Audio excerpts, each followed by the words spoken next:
Next, we're going to have a reading by another guy's friend of mine, Shows Leary, and then we're going to follow it up with some rockabilly. So stay seated and strap on your seatbelts and everything, and give it up for Shows Leary. Hey, thank you, everyone.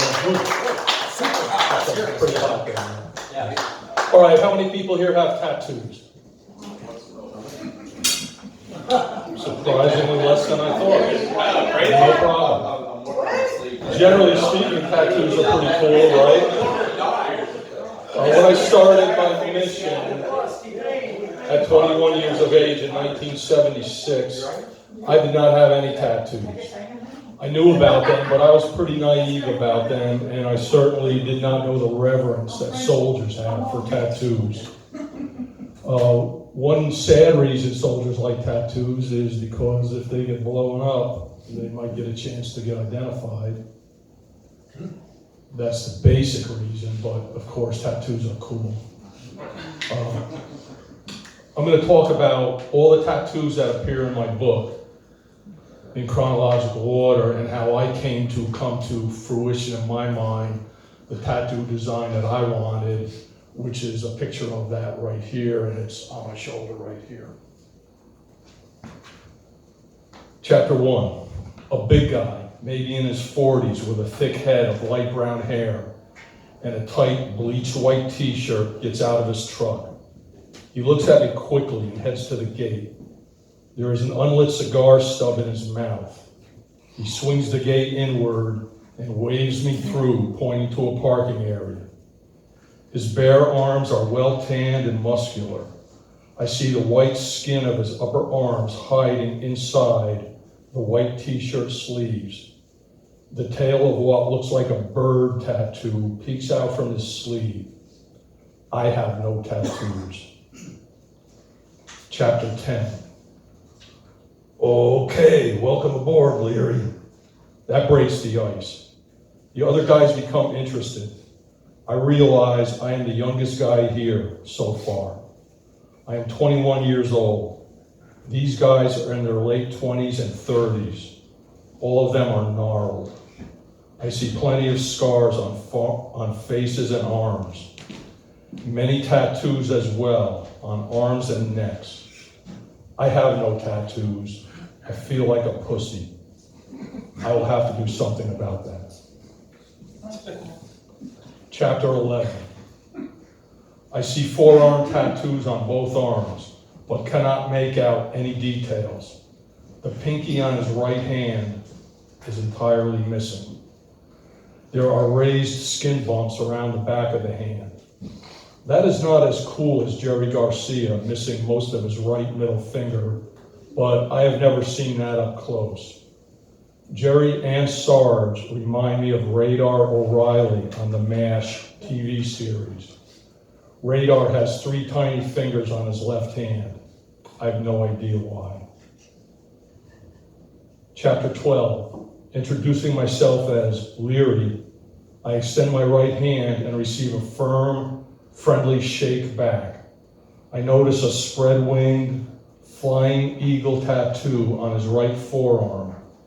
The eagle is about to pounce on something.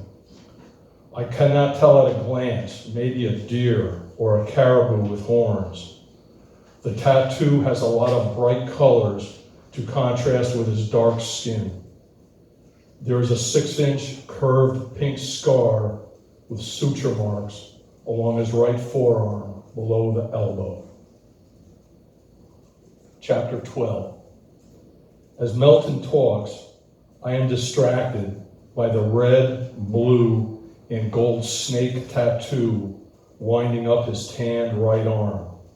Its turquoise metallic head comes down his left arm. The tongue flicks on top of his thumb. Chapter 13. I am thinking about what I would like for a tattoo. I like construction.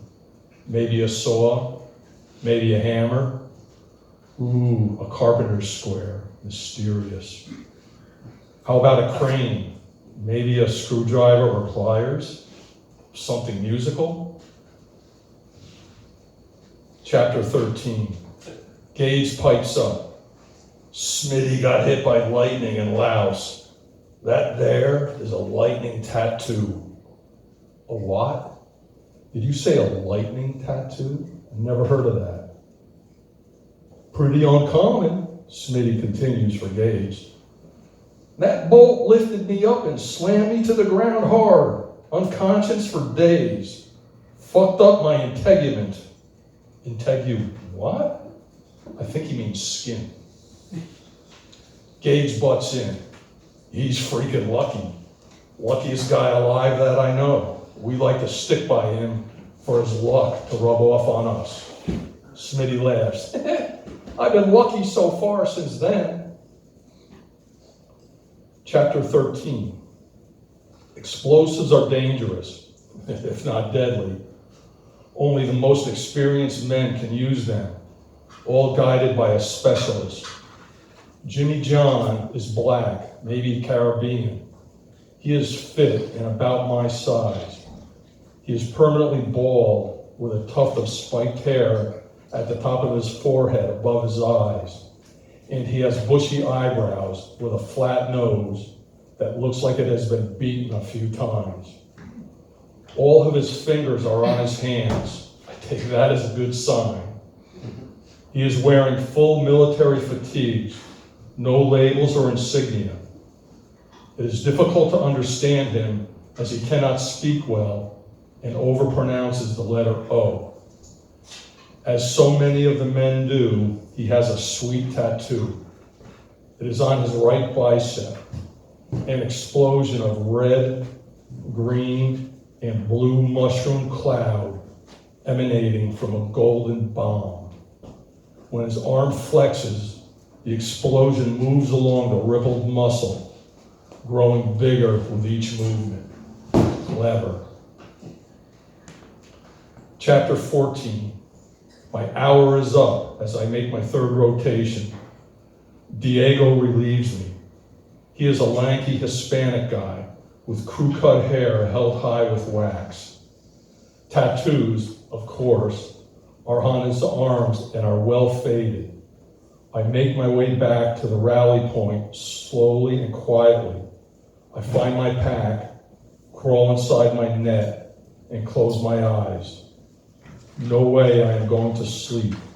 My adrenaline is pumping, but the murmur of the woods is relaxing.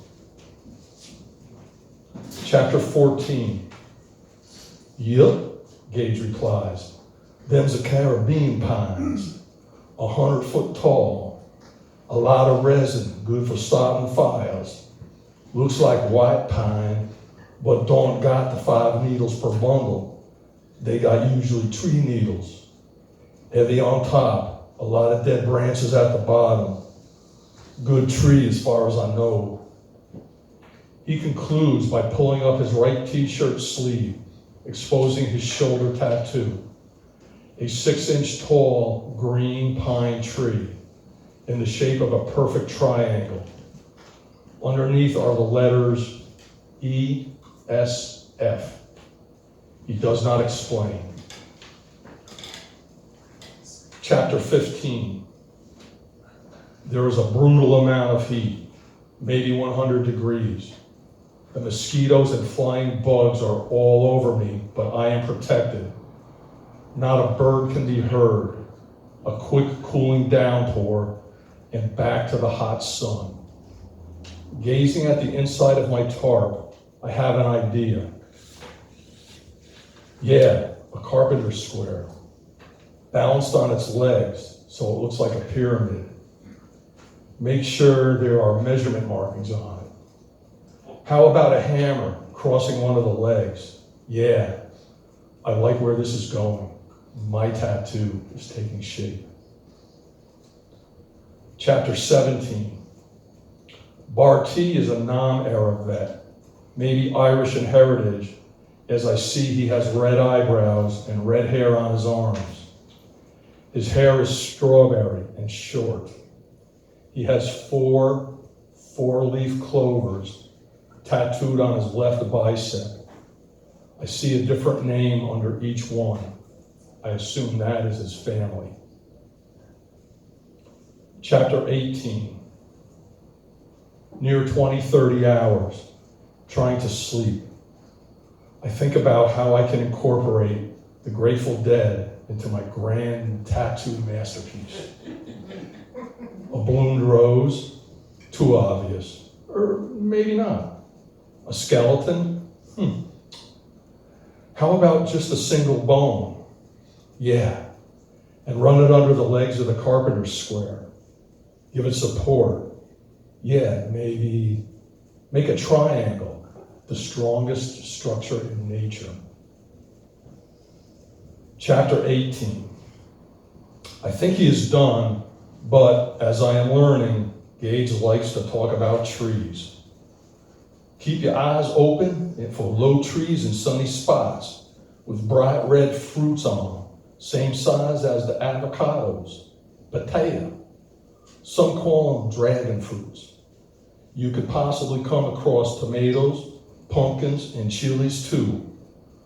I realize that's a pile of clues as to where I am. How do you know so much about trees? I inquire. Syracuse, Forester's School. He lifts his arm, flexing, and points to the letters under the pine tree tattoo. ESF, Environmental Science and Forestry. Chapter 19.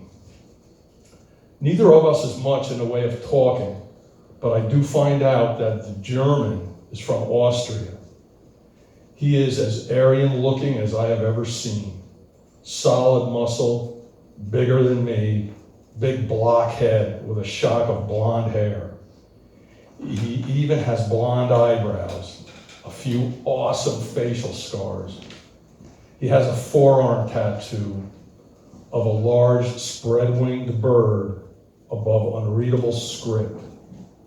His Marine buddies in Nam thought his English accent sounded German, so he got that name, the German. Chapter 22. Oddly, I have never seen cocaine at a Dead concert. Truth be told, I have never done any. It is not even on my radar. As I am drifting off, or maybe I am already asleep, a fresh white t-shirt comes into view. A single stemmed rose with a red stigma peeking out of the top of unfurled yellow petals. Fuck. That's what Sarge said to me. And here it is in a dream, an unbloomed rose. That's going on my tattoo. Chapter 25. I am on my feet in a second, keeping low. Smoothly, I approach Ugly from the rear. I make the 10 feet slow and steady, using the jungle for camouflage in case he turns around. I scan for others to be safe, and then close the gap. I smell him. His ass is exposed. Is that all hair? Is that a scorpion tattoo? His t-shirt is still on. His drawers are at his feet. I stand tall. He is shorter than me, maybe 5'6". He does look muscular under all that fat. I give him that ounce of respect. I am confident I'm going to kill him. Maybe spatchcock him. He won't need his spine ever again. Chapter 26. He is wearing oatmeal-colored, rough-woven cotton pajama pants with leather moccasins. As he is falling backward with his legs failing to get over his head, I see shit and blood stains on the rear of his pants. I jump from the ground onto my knees, then quickly onto his stomach, pinning him, forcing the rest of the air out of him. He is bare-chested and hairy. An old blued tattoo in Spanish script is rippled across his chest fat. He smells worse than me. Same jet black hair full of knots and grass as the other guards. Chapter 28. Robinson twitches a bit. I startle him with a harder tap. He glances back at me. "Fuck you," he mouths, smiling. He has a Neanderthal-looking face, folds of muscular, tight, deep dark skin. He has a forlorn forehead capped by short hair and Elvis sideburns. He has not been shaving, so his beard is beginning to crowd the sides. He has one long eyebrow. I can see veins and arteries bulging in the skin folds on his head. Smitty is not much different, a bit smaller, and he has those crazy lightning tattoos all over his body. Smitty says low and deep, "My luck didn't rub off on you today, eh?" I look at him.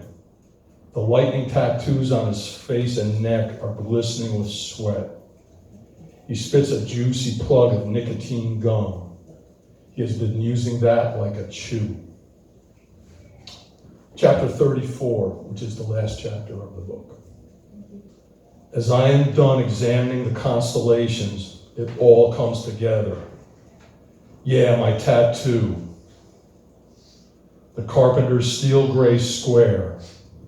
The hammer, brown wooden handle with a steel claw and face. The white bone with double condyles at each end at the bottom supporting the square. A yellow rose that has not bloomed yet. Antiqua's feather hanging off the bone. Make it huge, spread across my back. I am the Da Vinci, maybe the Dali of tattoo designs. I give myself a back neck crack. Soon I am conked out. So about a year later, I got this tattoo on my shoulder, Sweet which cat. obviously is still there, but that's how that came to be. So thank you. Appreciate that.